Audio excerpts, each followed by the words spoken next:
Hello friends, welcome to government 360. Government 360ના છંદના lecture number 2માં આપનું હાર્દિક સ્વાગત છે. જો અમારી ચેનલને સબસ્ક્રાઈબ ના કરી હોય તો ખાસ મિત્રો અમારી ચેનલને સબસ્ક્રાઈબ કરી લેજો, કેમ કે આપણે એક પછી એક ટૉપિક પૂર્ણ કરી રહ્યા છીએ વિથ PYQ. હાલ આપણે છંદના એક લેક્ચર પૂર્ણ કર્યો છે, આ બીજા લેક્ચરમાં આપણે પ્રવેશી રહ્યા છીએ. તો લેક્ચર નંબર 1માં મિત્રો આપણે શું ભણ્યા હતા એનું ફટાફટ રિવિઝન કરી લઈએ. તો લેક્ચર નંબર 1માં મિત્રો આપણે છંદ શું છે, છંદ એટલે શું, છંદ કઈ ભાષાનો શબ્દ છે, તેની બેઝિક માહિતી મેળવી હતી. અને લઘુ અને ગુરુ એ બે અક્ષર વિશે આપણે જ્ઞાન મેળવ્યું હતું. હાલ આપણે છંદના લેક્ચર નંબર 2માં લઘુ અને ગુરુનું અક્ષર જ્ઞાન તો આપણે મેળવ્યું કે લઘુ કોને કહેવાય, ગુરુ કોને કહેવાય. તો પણ એનું ફટાક દઈને આપણે રિવિઝન કરી દઈએ. લઘુ અક્ષર કોને કહેવાય કે જેનું ઉચ્ચારણ ટૂંકું હોય. મિત્રો કેવું હોય? ઉચ્ચારણ ટૂંકું.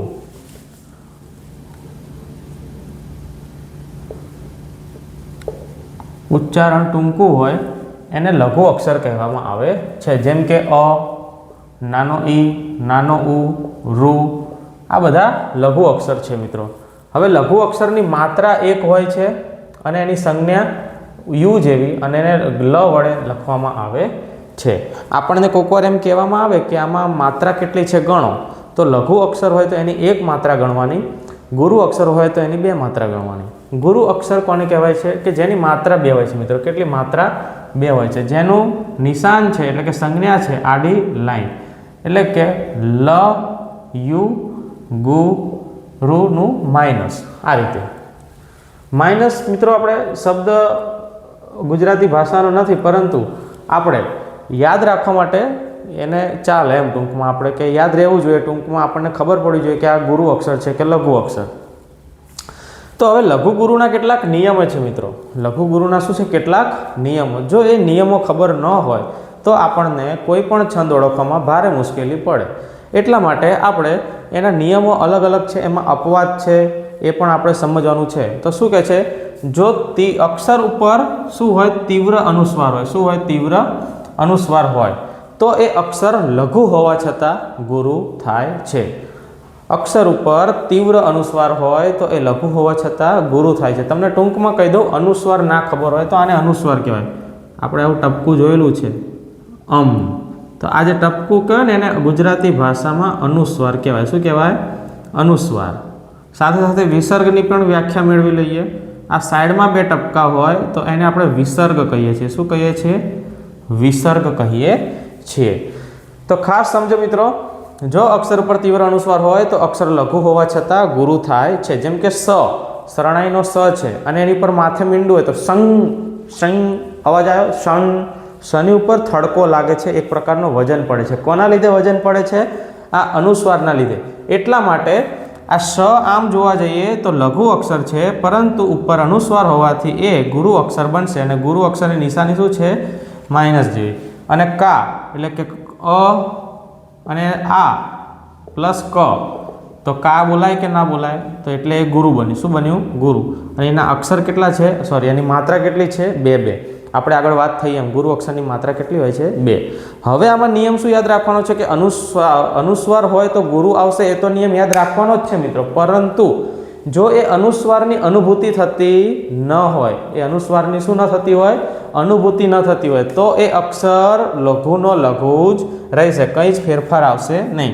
જેમ કે હું, માથે અનુસ્વાર છે, નિયમ પ્રમાણે જોવા જાય તો એ અનુસ્વારવાળો શબ્દ એટલે કે અનુસ્વારવાળો અક્ષર એટલે એ ગુરુ હોવો જોઈએ. પરંતુ હું બોલીએ છીએ તો માથે કોઈ જ પ્રકારનો થડકારો કે કોઈ જ પ્રકારનો ભારણ દેખાતું નથી, એટલે આપણે એને લઘુ જ લઈશું અને એની માત્રા પણ એક જ લઈશું.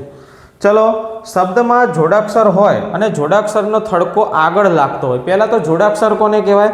તો બે અક્ષરો બનીને અથવા તો બે અક્ષરો મિક્સ થઈને એક નવો શબ્દ ઉત્પન્ન કરે એને જોડાક્ષર કહે છે. એ આપણે વર્ણ પરિચય જ્યારે ભણીશું ત્યારે એને ડિટેલમાં આપણે ચર્ચા કરીશું મિત્રો. પરંતુ હાલ પૂરતું એટલું યાદ રાખો કે બે અક્ષર મિક્સ થઈને એક નવો અક્ષર બને. તમને કક્કો તો આવડતો જ હશે મિત્રો. તો ક્ષ, ત્ર, પ્ર, ર, જ્ઞ, ત, દ આ બધા જોડાક્ષર કહેવાય છે.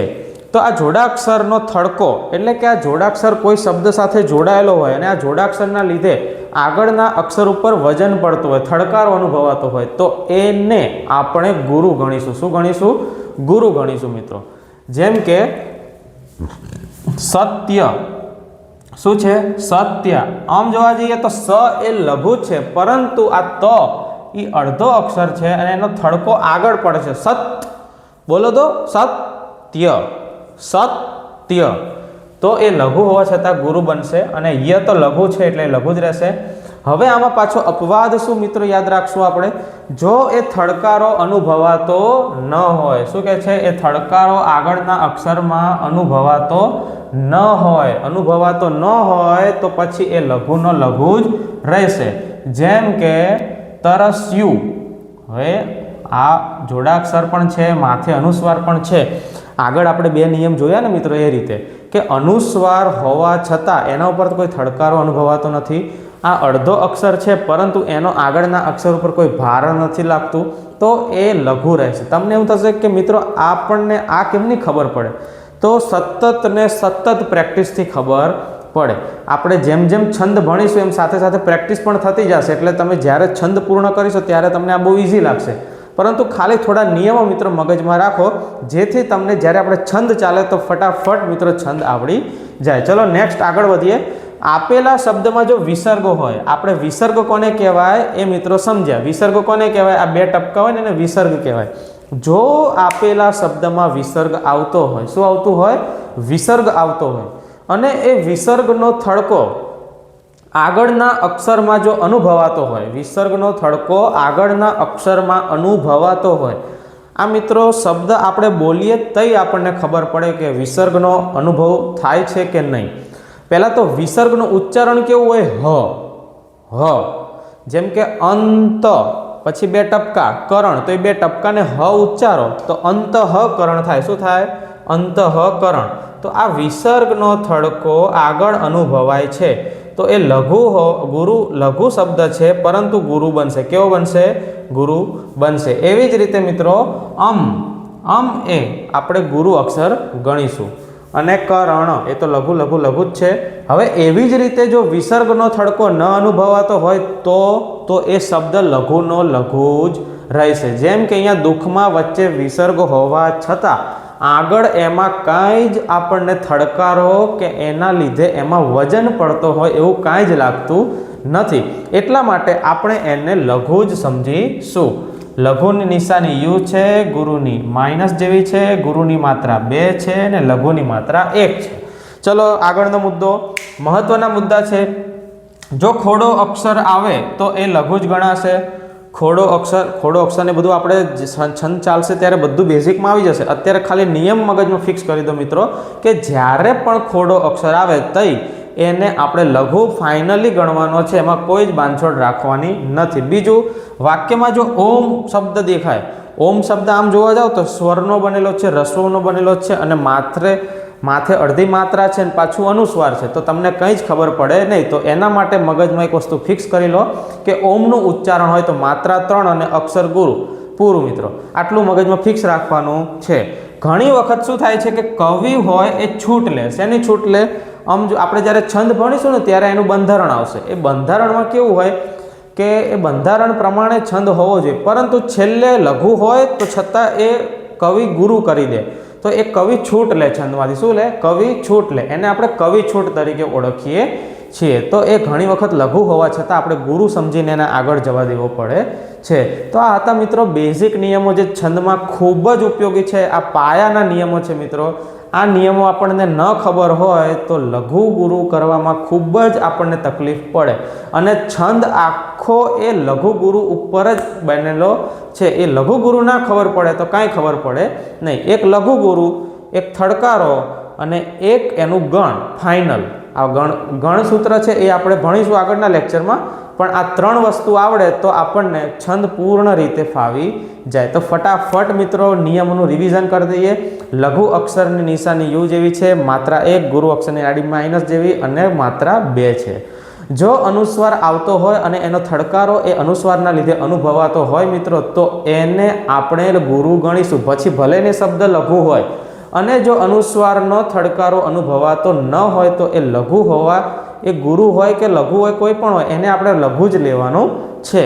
એવી જ રીતે જો જોડાક્ષર આવતા હોય મિત્રો, શું આવતું હોય? જોડાક્ષર। હવે જોડાક્ષર કોને કહેવાય? બે અક્ષરોથી મિક્સિંગ થઈને નવો અક્ષર બને એને જોડાક્ષર કહેવાય। ક્ષ, ત્ર, જ્ઞ, થ ને દ, ત આ બધા જોડાક્ષરો છે। જો આ દ ખોડો લાગે છે, તને છે ને આગળ ભાર છે, આ બધા જોડાક્ષરના લીધે આગળના અક્ષરમાં કઈ થડકારો અનુભવાય છે? જો હા તો એ ગુરુ અને જો ના તો એ લઘુ। પછી આવે છે વિસર્ગ। વિસર્ગ કોને કહેવાય સમજી લો, યાદ રાખજો। આ બે ટપકાને વિસર્ગ કહીએ છીએ આપણે। એ વિસર્ગના લીધે આગળના અક્ષર ઉપર થડકારો અનુભવાય છે। જો જવાબ હા મળે છે તો એને આપણે ગુરુ અને જવાબ ના મળે છે તો આપણો જવાબ લઘુ। જેમ કે અંતઃકરણ, વચ્ચે બે વિસર્ગ છે તો પછી તરત હનું ઉચ્ચારણ કરવું પડે છે તો એ ત આમ જોવા જઈએ તો લઘુ છે, પરંતુ આપણે એને ગુરુ કરવાનો છે। એવી જ રીતે મિત્રો દુઃખ, દુઃખ દ ને રસ્વ દુ, પછી વિસર્ગ ને ખડિયાનો ખ, વચ્ચે વિસર્ગ છે છતાં બંને અક્ષર લઘુ ગણી છે। કેમ કે એ દુઃખની વચ્ચે જે વિસર્ગ રહેલું છે મિત્રો એનો થડકારો કાંઈ અનુભવાતો નથી। પછી શું નિયમ યાદ રાખવાના છે કે ઓમની માત્રા 3 ગણવાની, અક્ષર ગુરુ ગણવાનો। બીજો શું નિયમ યાદ રાખવાનો? ઘણી વખત કવિ છૂટ લે છે તો લઘુ હોય છતાં આપણે ગુરુ કરવા પડે। અને ચોથું આપણે ગણનું સૂત્ર મોઢે કરવાનું છે। તો આટલા મિત્રો નિયમ આપણે યાદ હોય તો છંદમાં આપણે ઘૂઘરા જેવું રિઝલ્ટ મળે। અને 100% આશા રાખું છું મિત્રો કે આ તમને આવડશે। જો અમારા વિડીયો તમને ગમતા હોય તો લાઇક, શેર એન્ડ સબસ્ક્રાઇબ ખાસ કરીને કરજો, જેથી 1 બાય 1 અમારા વિડીયો તમારા સુધી પહોંચી રહે। હું આપનો દોસ્ત બ્રિજેશ। થેન્ક યુ મિત્રો। જય હિન્દ।